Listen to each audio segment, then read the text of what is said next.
Hey everyone, today we're diving into the detailed schedule for the funeral of former President Jimmy Carter. It's a day filled with solemn tributes and heartfelt farewells, honoring the legacy of the 39th President of the United States. First, let's talk about the departure from Washington, D.C. at 9 a.m. The casket of Jimmy Carter will leave the U.S. Capitol. It will be transported by motorcade to Washington National Cathedral, arriving around 9:30 a.m. The funeral service is set to begin at 10 a.m. We'll hear from notable speakers, including Steve Ford, who will read a message from his late father, President Gerald Ford. Ted Mondale will share words from his late father, Vice President Walter Mondale. We'll also hear remarks from former Carter advisor Stu Eisenstadt, Jason Carter, one of Carter's sons, and President Joe Biden.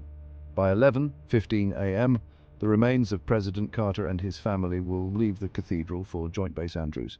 At 11:45 a.m., they'll board Special Air Mission 39, the aircraft designated as Air Force One, when the sitting president is on board. This marks the start of their journey to Georgia, where Carter will be laid to rest. Now let's move on to the arrival in Georgia.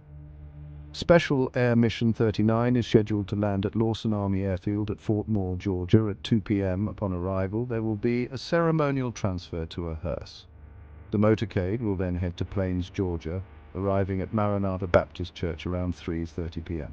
An invitation-only funeral service will begin at 3:45 p.m. This service will be a more intimate farewell for the former president. Following the church service at 4:45 p.m., the motorcade will escort attendees to the Carter residence.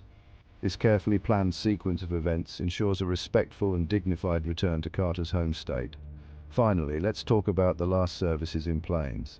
At 5:20 p.m., a U.S. Navy missing man formation will conduct a flyover. This is a tribute to Carter's service in the Navy and his time as Commander-in-Chief. This will be followed by a private graveside ceremony and interment. These final moments are deeply symbolic and respectful, marking the end of a day dedicated to celebrating President Carter's life and legacy. The schedule ensures that every moment is filled with dignity and reverence, reflecting the profound impact he had on our nation. So that's the detailed schedule for Jimmy Carter's funeral. Stay tuned for live updates and more coverage. Thanks for watching.